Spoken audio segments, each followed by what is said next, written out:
Hei, Marta. Suaranya terdengar cukup jelas di siang itu, walau dengan nada yang berbisik. Shh. Hei, Marta. Aku Mayang. Kita bisa temanan kan?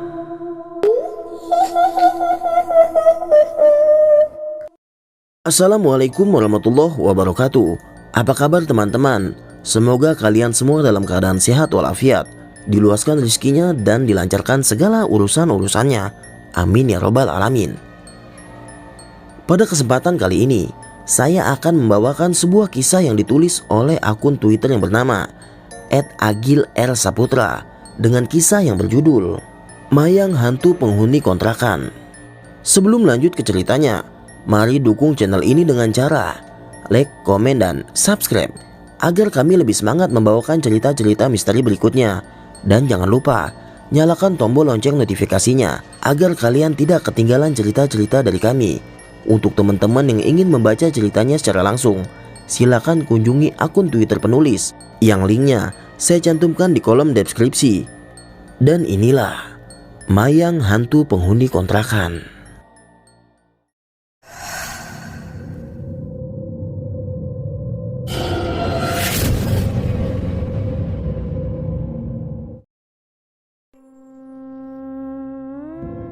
Pada suatu siang, "Semoga kalian betah ya," kata Pak Wirjo sambil ngasih kunci kepada 4 orang perempuan yang masih muda itu. "Enggih Pak, matur suwun," jawab Marta, Ani, Rina, dan Lisa secara bersamaan. Setelah Pak Wirjo pergi, mereka berempat pun menuju pintu sebuah kontrakan yang sederhana. Sambil membawa bawaannya masing-masing, mereka berjalan masuk, melewati ruang tamu dan ruang tengah, dan sampailah di sebuah ruangan setelahnya. 4 kamar yang saling berhadap-hadapan, 2 di sisi kanan dan juga sebaliknya. Bersih dan lumayan bagus juga nih rumah ya," kata Ani seraya melihat-lihat sekeliling. "Iya ya, jauh banget sama kontrakan kita yang lama. Yang ini lebih murah lagi," kata Rina. Nah, di sini Lisa nyeletuk, "Ya jelas murah lah. Rumah ini kan lebih jauh dari kampus." Sementara itu Lisa, Ani, dan Rina lagi berdebat berebut kamar. Marta cuma terdiam memperhatikan sekeliling sambil dengan mukanya yang aneh. Kenapa sih, Tak?" Tiba-tiba Rina nanya sama Marta. "Jangan bilang rumah ini ada setannya ya," kata Lisa sambil dengan muka yang kesal. Enggak ada apa-apa. Aman," ucap Marta singkat sambil memilih kamar paling ujung. Singkat cerita, setelah menata dan berberes, mereka pun berkumpul di ruang tengah, memasak mie instan, dan mereka pun makan bersama-sama. "Wah, sumpah enak banget ini rumah. Mana ada TV-nya lagi," kata Rina sambil mengotak-atik tombol remote dan berhasil menyalakan TV itu. Marta masih dengan gelagat yang sama, sedikit pendiam dan selalu was-was memandangi sekitar, seakan ia merasa ada seseorang selain mereka yang tengah mengawasi. Mereka pun saling mengobrol hingga tak selang beberapa lama terdengar ketukan dari pintu depan. Rina segera beranjak dan membukakan pintu itu. Terlihat Pak Wirjo sudah berdiri di depan pintu. "Ada apa ya, Pak?" tanya Rina. "Gini Mbak, cuma mau ngasih tahu, rumah ini ledengnya manual.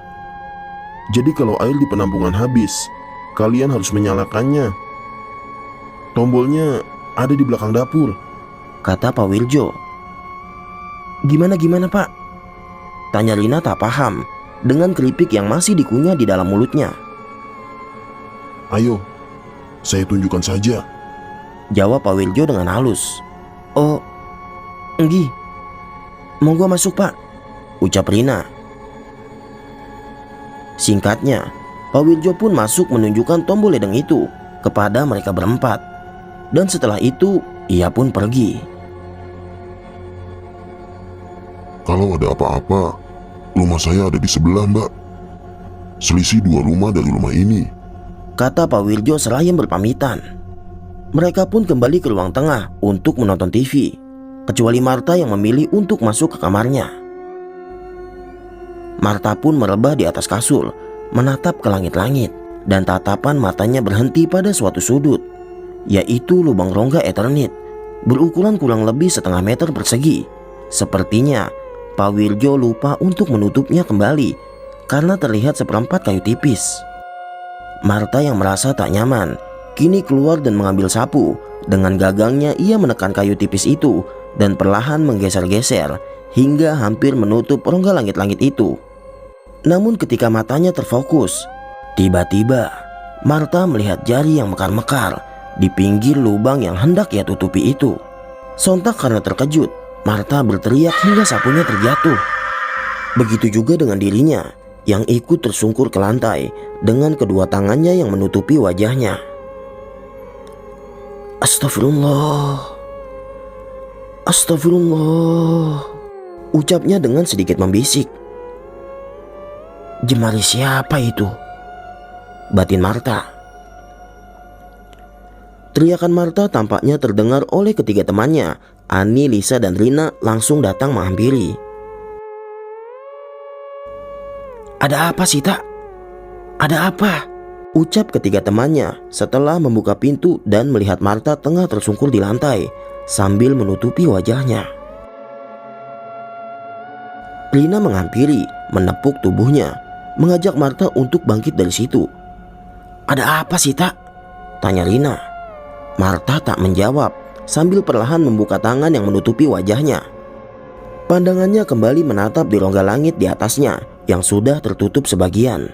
Sontak ketiga temannya yang melihat itu bersamaan juga ikut menatap rongga langit-langit itu. Please, kamu kenapa sih, Tak? Bentak Lisa. Enggak apa-apa kok. Tadi ada tikus gede banget, jawab Marta dengan gugup. Jawaban itu tentu tak sesuai dengan apa yang sebenarnya dilihat oleh Marta. Tapi sebagai satu-satunya orang yang memiliki kelebihan di antara mereka berempat, Marta mencoba untuk menutupi hal ini. Ia tak ingin membuat takut teman-temannya.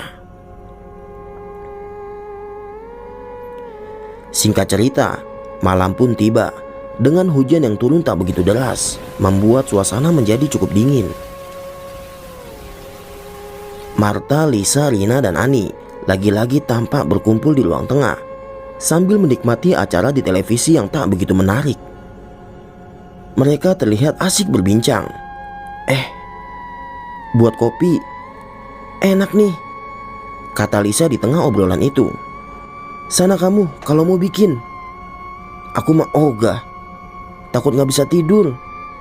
Besok ada kelas pagi soalnya, timpal Ani. Lisa melihat jam di ponselnya. Duh, tanggung juga kalau ngopi. Udah jam 9 juga, katanya yang kemudian urung melanjutkan niatnya itu. Hujan yang tadi tak begitu lebat pun tiba-tiba berubah menjadi sangat deras, disusul oleh kilat dan petir yang menyambar. Satu suara petir yang sangat keras itu mengagetkan mereka. Bersamaan dengan itu, listrik pun tiba-tiba padam. Dan dari sinilah sebenarnya cerita ini dimulai. Keadaan seketika berubah menjadi gelap. Mereka tentu saling merapatkan posisi duduknya. Lisa mulai menerangi keadaan sekitar dengan cahaya dari layar ponselnya. Ada lilin gak sih? Ucap Lisa. Gak tahu. Ayo kita cari di dapur sama-sama, ucap Rina. Mereka pun kini bangkit dan beranjak menuju dapur dengan berjalan saling beriringan, berbekal cahaya dari layar ponselnya masing-masing. Hingga sampailah mereka di ruangan dapur dan berpencar untuk mencari lilin. Sampai akhirnya Martalah yang menemukan lilin itu. Tapi cuma satu. Tak apalah, yang penting ada lilin, batin mereka. Tak, Kompor menyala. Sumbu lilin pun Marta dekatkan ke api dengan alas mangkuk kecil untuk lilinnya. Mereka kembali berjalan menuju ruang tengah. Marta berada paling depan dengan lilin itu, dan yang lain mengikuti di belakangnya. Mereka berjalan perlahan, namun ketika sampai tepat di depan kamar Rina, atau sekitar 5 langkah lagi mereka sampai ke ruang tengah, tiba-tiba api dari lilin itu mati. Seketika Marta langsung menghentikan langkahnya sambil berkata, "Astagfirullah." Namun Ani yang berada tepat di belakang Marta ternyata sempat melihat sesuatu dengan nada bergetar. Ani pun berkata, "Apa itu tadi, Tak?" Ucap Ani yang tentu juga terdengar oleh 2 teman di belakangnya. "Udah dong, jangan nakut-nakutin," sahut Lisa di belakangnya. Bersamaan dengan itu, Rina yang berada di paling belakang seketika langsung memegang tangan Lisa erat-erat. "Tolong, tolong," ucap Rina gagap dan membisik. Lisa menoleh, menatap ke arah Rina, menyinari wajahnya dengan layar ponselnya. Rina tampak gemetar dan mulai mengeluarkan air mata, seraya perlahan kepalanya menunduk untuk memeriksa apa yang ada di kakinya. Rina berteriak, namun pelan. Lisa yang tak paham langsung menyeret temannya itu, dan akhirnya mereka semua pun berhamburan berlari hingga sampai ruang tengah. Bingung, takut dan gelisah jelas tampak di raut wajah mereka. Marta yang kini tampak menunduk ketakutan sambil terus memegangi mangkuk lilin itu. Rina yang tak berani membuka matanya. Ani yang memeluk bahu Marta, dan Lisa yang masih tampak kebingungan menatap sekeliling. Bersamaan dengan itu, kilatan petir yang menyabar-nyambar membuat suasana menjadi terang. Walau itu hanya sekejap, Lisa mendadak menyenggol tubuh teman-temannya itu. Siapa itu di ruang tamu?" ucap Lisa yang entah mengapa langsung direspon oleh teman-temannya. Rina, Marta, Lisa, dan Ani kini memandangi ruang depan itu dari ruang tengah. Saat pertama kali mereka menatap, memang yang terlihat hanyalah kegelapan. Namun ketika kilatan petir itu mulai menyambar dan sekejap menerangi ruangan itu, terlihatlah sesosok wanita berbaju putih yang tengah duduk di atas meja. Sangat jelas wajah dari sosok itu menatap menyeringai ke arah mereka berempat. Rina yang pertama kali berteriak membuat semuanya panik. Udah, tenang. Diam aja. Jangan lihat ke situ," ucap Marta dengan gagap dan gugup. Dengan perlahan-lahan, mereka bergeser ke sudut ruangan dengan penuh ketakutan. Tanpa ada yang berani menoleh ke arah sosok itu lagi, kecuali Marta yang sesekali melirik ke arah ruang tamu. Sosok itu masih ada, jelas dan berdiri di situ. Entah berapa lama mereka meringkuk ketakutan, hingga akhirnya listrik pun kembali menyala, membuat mereka sedikit merasa lega. Perlahan mereka mulai membuka matanya masing-masing, menoleh lagi ke arah ruangan itu. Ruangan di mana sosok itu tadi berdiri. Tak ada lagi sosok wanita itu. Suasana juga sudah terlihat lengang, berikut dengan hujan yang perlahan mulai reda. Mereka berempat dengan wajah-wajahnya yang masih ketakutan mulai bangkit dan berjalan ke kamarnya masing-masing dengan penuh keraguan. Tak ada lagi percakapan atau memang tak tahu apa yang harus mereka bicarakan karena masih bingung dengan apa yang terjadi tadi. Namun, seketika suasana itu pun pecah ketika tangan mereka menyentuh gagang pintu kamarnya masing-masing. Karena entah dari arah mana, terdengar suara tawa yang memekik sangat keras. Rina, Marta, Lisa, dan Ani langsung berteriak berhamburan dan saling berpelukan. Tawa itu terdengar bukan seperti manusia, entah makhluk apa itu. Tawanya mengikik dengan tempo yang begitu cepat tanpa jeda. Rasa takut sudah membuat mereka semua tak tahan lagi, dan dengan penuh emosi, salah satu dari mereka, yaitu Martha, langsung berteriak sambil berkata, "Woi, bangsat! Kalau berani, keluar kamu! Jangan ganggu kami!" teriak Martha dengan nada yang bergetar.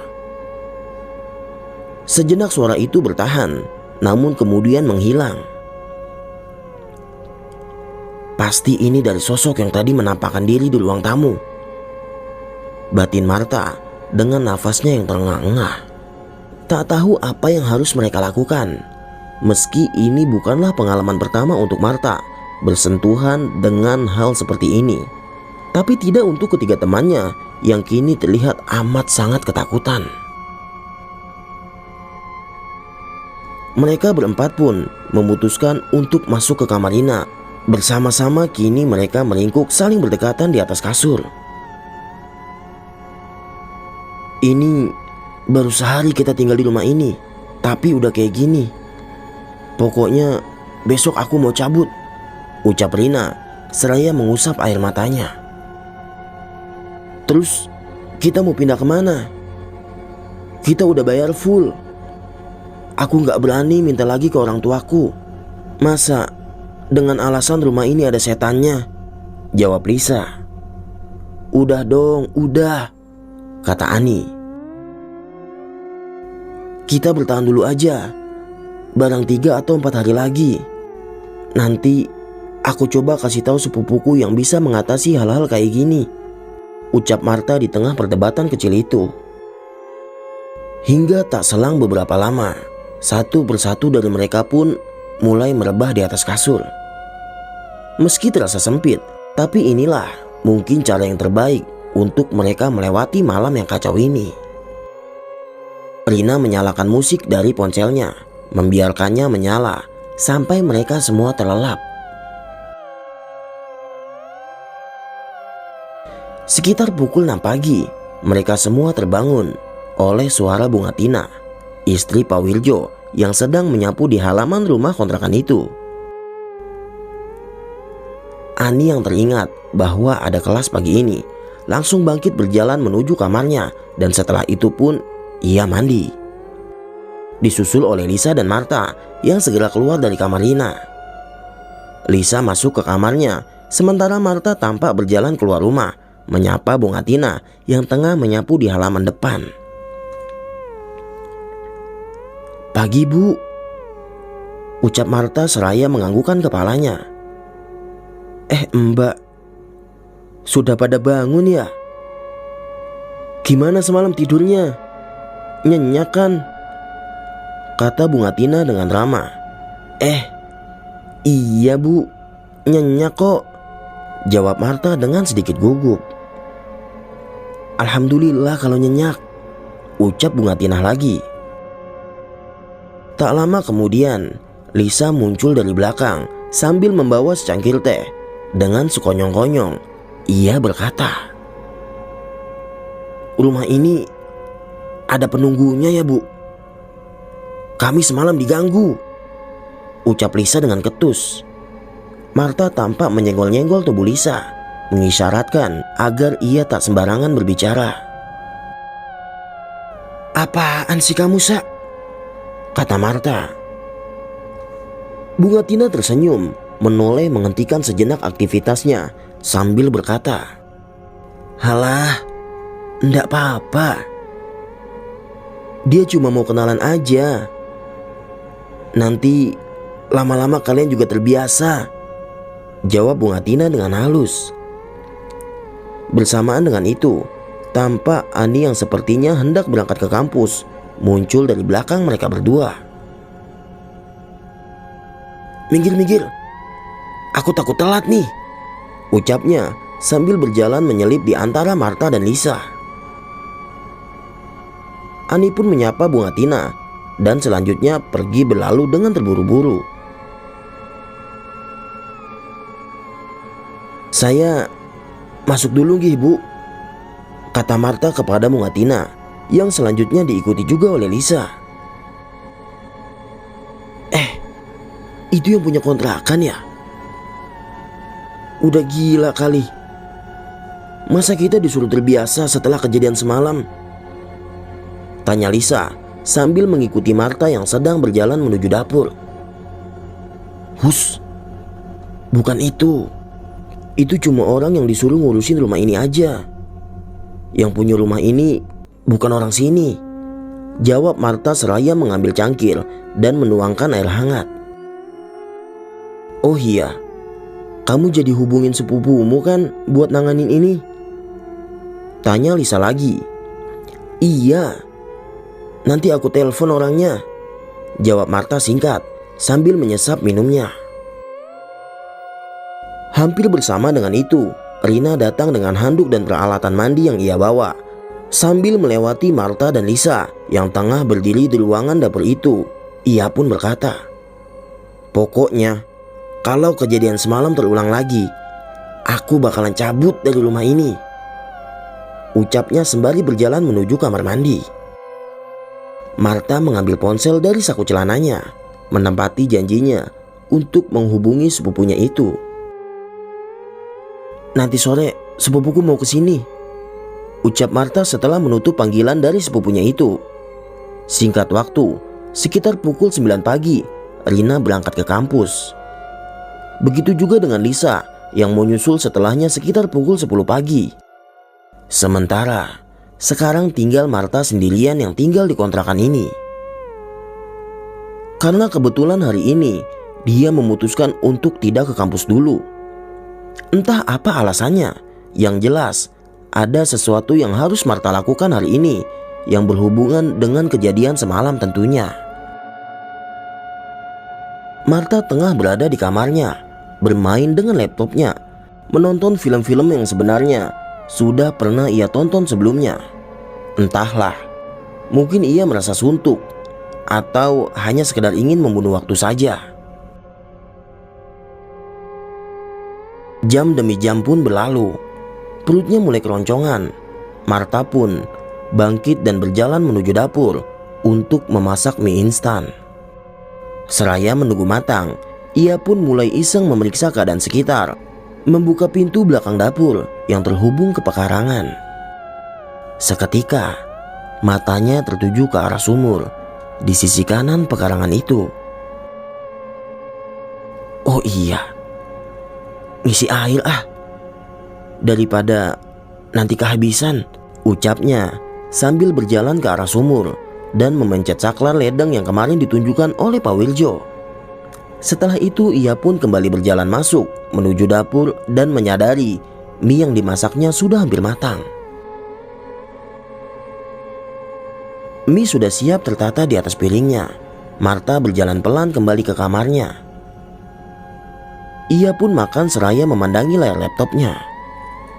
Sekitar ketika ia sudah hampir selesai dengan makanan itu, tiba-tiba terdengar suara yang menyebut namanya. "Sst, hei, Martha." Suaranya terdengar cukup jelas di siang itu, walau dengan nada yang berbisik. Mata Martha langsung terbuka lebar, memandangi sekeliling, menjeda tayangan di laptopnya untuk meyakinkan suara yang baru saja seperti ia dengar. Halu nih aku. Masa siang-siang bolong gini? Batin Martha sambil kembali menghentikan jeda dan meneruskan tontonannya. Seraya memandang layar, Martha memakan suapan terakhirnya dan bersamaan dengan itu, suara itu terdengar lagi. "Sst, hei, Martha." Suara itu terdengar jelas, membisik di dekat telinganya, membuatnya sempat terkejut, sampai-sampai menjatuhkan garpu yang ada di genggamannya. Menyadari suara itu benar-benar ada, Martha langsung mengeraskan volume laptopnya dengan maksimal. Meski nyatanya itu tak cukup membantu, Karena tak selang beberapa lama, saat kemudian suara itu terdengar lagi dengan kata-kata yang sedikit berbeda. "Sst. Hei, Marta. Aku Mayang. Kita bisa temanan kan?"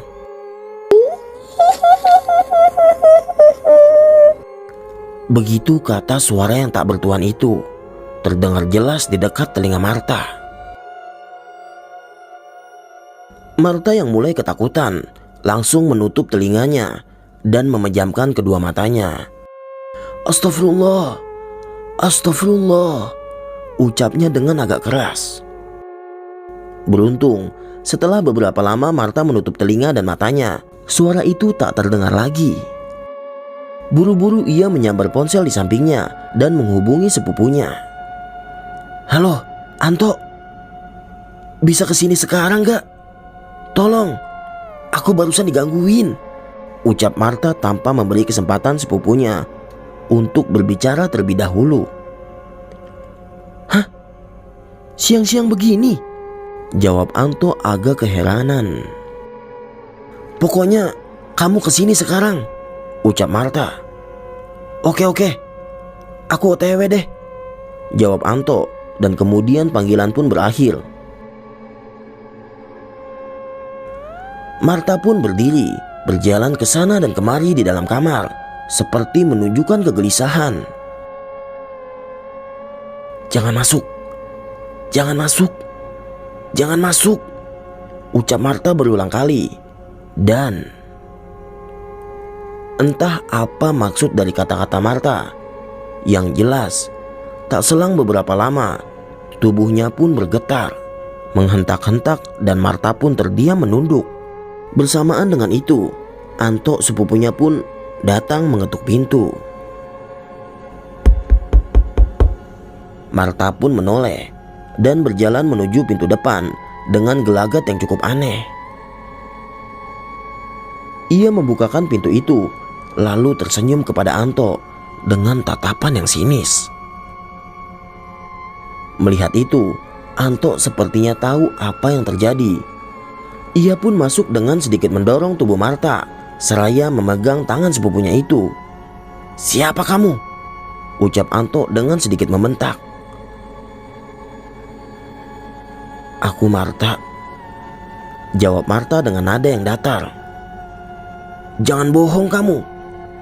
Aku tidak melihat Marta di wajahmu," bentak Anto lagi, yang yakin bahwa sepupunya itu tengah dirasuki oleh sesuatu. "Cepat katakan, di mana Marta?" bentaknya kembali. Ternyata sepertinya memang benar dugaan Anto, jika Marta kini telah dirasuki. Ini pasti sosok yang tadi gangguin Marta, batin Anto sambil terus menatap Marta yang mulai tersenyum aneh. "Marta temanku ada di atas, lagi jagain adikku." "Siapa kamu?" ucap Anto kepada sosok yang tengah merasuki Marta. "Aku Mayang. Aku tinggal di loteng rumah ini dengan adikku," kata sosok di dalam tubuh Marta itu. Anto kembali terkejut dan melepaskan genggaman tangannya. "Keluarlah kamu sekarang. Kembalikan Marta ke tubuhnya lagi," kata Anto dengan nada yang tinggi. Sosok yang berada dalam tubuh Marta itu hanya tersenyum dan berkata, "Jemput saja sendiri," ucapnya sambil meraih tangan Anto dan menjabat tangannya. Seketika kepala Anto terasa berputar-putar, tepat beberapa detik setelah sosok yang merasuki Marta itu menjabat tangannya. Sekejap pandangan Anto menjadi gelap, kemudian kembali terang. Namun ketika ia membuka matanya, Anto sudah berada di tempat yang berbeda. Kondisinya sangat sulit untuk dijelaskan. Tampaknya makhluk yang bernama Mayang itu membawa Anto untuk menyebut Marta di tempatnya. "Tak, Marta!" teriak Anto di tempat itu. "Marta!" teriak Anto lagi. Tak ada jawaban apapun dari Marta maupun sosok itu. Namun, samar-samar Anto mendengar suara tangisan yang seketika ia yakini itu adalah tangisan dari Marta sepupunya. Anto pun bangkit dan mengikuti sumber suara itu sambil terus memanggil-manggil nama Marta tanpa henti. Hingga tak lama kemudian, di sebuah sudut di antara rimbunan pohon-pohon yang aneh, Anto melihat Marta yang tengah duduk memeluk kakinya sambil menangis. Tampak juga di samping Marta berdiri dua sosok laki-laki kecil dan wanita dewasa. Sosok itu menatap Anto sambil melambai-lambaikan tangannya, seperti menyuruh agar Anto segera datang menghampirinya. Dengan pelan dan penuh keraguan, Anto pun berjalan menghampiri. Kemudian Anto pun segera menarik tangan Marta dan segera berlari menjauhi dua sosok itu. Setelah itu, suasana pun kembali menjadi gelap. Anto dan Marta terbangun di ruang tengah dengan orang-orang yang sudah berkerumun di sekelilingnya. Tampak Ani, Lisa, Rina, Pak Wirjo, dan Bunga Tina yang segera berebut untuk membangunkan tubuh mereka. Alhamdulillah, ucap mereka bersama-sama. Anto dan Marta tampak kebingungan dengan suasana sekitar yang sepertinya sudah malam. "Jam berapa sekarang?" kata Marta dengan wajah yang terlihat letih. Rina mendekatkan layar ponselnya ke wajah Marta. Jam sudah menunjukkan pukul 1 dini hari. "Kamu sama siapa ini? Sepupumu udah teriak-teriak dari siang. Aku yang tadi nemuin kalian berdua tiduran di lantai ruang tamu sambil guling-gulingan. Terus aku panggil Pak Wirjo dan sampai sekarang ini," kata Rina dengan wajah penuh tanya. "Siapa itu Mayang?" ucap Anto secara tiba-tiba. Tampak Bunga Tina dan Pak Wirjo kini saling pandang setelah mendengar pertanyaan itu. Dan disinilah Pak Wirjo mulai bercerita tentang sosok Mayang tersebut. Pak Wirjo berkata, Mayang adalah penunggu di sini yang dulu memang sengaja dipelihara oleh pemilik rumah ini sebagai penjaga. Sebenarnya bukan hanya Mayang, ada dua. Yang satunya adalah anak kecil bernama Ponco. Tapi memang yang satu ini jarang menampakkan dirinya, ucap Pak Wirjo dengan gugup dan terbata-bata. Pak Wirjo juga menambahkan, semenjak pemilik rumah ini meninggal dan diwariskan ke anak-anaknya, sosok Mayang ini memang kerap menjadi pengganggu, terutama untuk orang-orang yang baru yang menghuni rumah ini. Tapi dia sebenarnya tidak jahat. Mayang dan Ponco hanya kesepian saja, kata Pak Wirjo.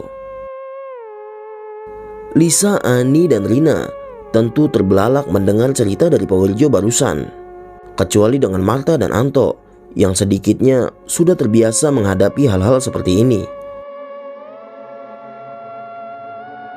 "Pokoknya aku besok mau cabut dari rumah ini. Ini baru hampir 2 hari aja udah kayak gini. Gimana kita mau fokus kuliah?" ungkap Rina dengan perangai khasnya. Singkat cerita, Anto pun pulang. Begitu juga dengan Pak Wirjo dan Bunga Tina yang sepertinya pasrah tak bisa menghalang-halangi jika semua penghuni rumah kontrakan ini mau pindah.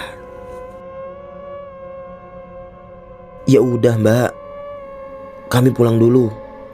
Nanti kalau ada apa-apa ketuk saja rumah kami. Insya Allah saya akan siap datang membantu," ucap Pak Wirjo yang kemudian berpamitan untuk pulang. "Malam ini kita tidur bareng aja," ucap Ani beberapa saat kemudian. Mereka pun mulai memindahkan kasur-kasur lantainya masing-masing masuk ke dalam kamar Rina, kamar yang paling luas dan dekat dengan pintu depan. Menurut mereka, kamar inilah yang bisa sedikit mengurangi rasa takut mereka untuk melewati malam ini. Jam sudah menunjukkan pukul 2 lebih. Mereka sudah mulai merebah di atas kasurnya masing-masing. Mereka pun tidur dengan lampu yang menyala. Satu persatu dari mereka sudah mulai terlelap, kecuali dengan Marta yang tampak masih terjaga. Berulang-ulang kali ia mencoba merubah posisi tidurnya ke kanan dan ke kiri. Setelah apa yang ia lalui tadi, tentu saja ia tak mungkin bisa tidur begitu saja.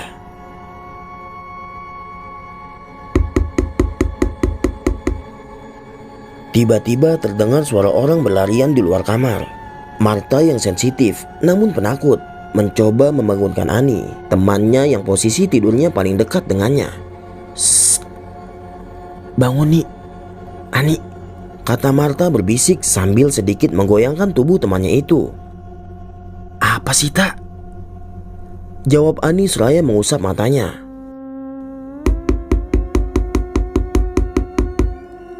Suara itu terdengar lagi. "Tuh, kamu dengar gak?" tanya Martha kepada Ani. Rasa kantuknya tentu seketika lenyap mendengar itu. Dan dengan saling berpelukan, Martha dan Ani mencermati suara itu.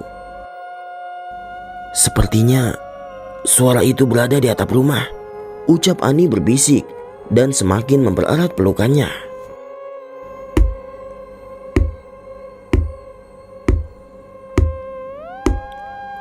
Dan ketika suara langkah berlari itu semakin melambat, memang benar, sepertinya Martha yang kini mencoba memeriksa dengan mendekatkan dirinya ke pintu pun juga mengiyakan.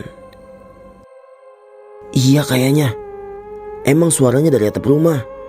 Tapi tetap aja suaranya berada di luar kamar," ucap Martha setelah kembali ke posisinya semula. Hingga jeda beberapa saat, suara langkah itu kian melambat, merangkak ke bawah dan semakin ke bawah. Kini terdengar seperti tengah merayap menapaki pintu kamar. Dan turunlah sosok itu dari pintu. Tap! Terlihat bayangan seseorang dari celah bawah pintu. Martha dan Ani hanya bisa terdiam memandangi celah bawah pintu. Hingga sosok di balik pintu itu mulai seperti mencakar-cakar. "Hei!" ucap sosok dari balik pintu itu dengan serak berbisik dan mendesis.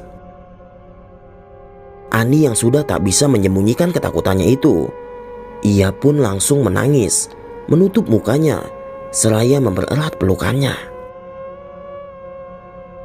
"Ampun, ampun," ucap Ani. Jangan ganggu kami," kata Martha terbata. "Mayang, jangan ganggu kami, atau saya akan marah," ucap Martha lagi dengan agak pelan meski tampak penuh keraguan. Dan sosok itu pun terdiam, tak lagi bersuara. Untuk beberapa saat, Martha mulai berdoa untuk menenangkan diri. Namun tanpa ia sadari, Ani sudah tak sadarkan diri di dalam pelukannya. "Hai, Ani," kata Martha pelan dan mulai menyadari bahwa Ani tak sadarkan diri. "Bangun, Ni, udah hilang," ucap Martha berbisik sambil menepuk-nepuk pipi temannya itu. Sungguh suasana yang tak bisa tergambarkan. Dengan pelan, Martha pun merebahkan tubuh Ani di sampingnya. Dengan ia yang juga ikut merebah. Martha menatap ke langit-langit. Otaknya berpikir betapa kacaunya hal yang baru saja ia alami.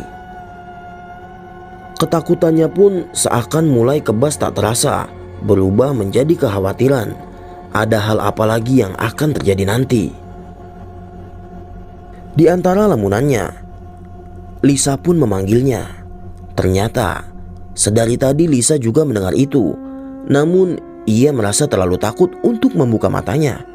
"Tak, Martha," panggil Lisa pelan. Sontak Martha langsung menoleh ke arah Lisa yang sudah membuka matanya. "Apa itu tadi?" kata Lisa yang berbisik. "Emang kamu gak dengar?" jawab Martha dengan sedikit membangkitkan tubuhnya dan melirik ke arah pintu kamar. "Iya, aku juga dengar.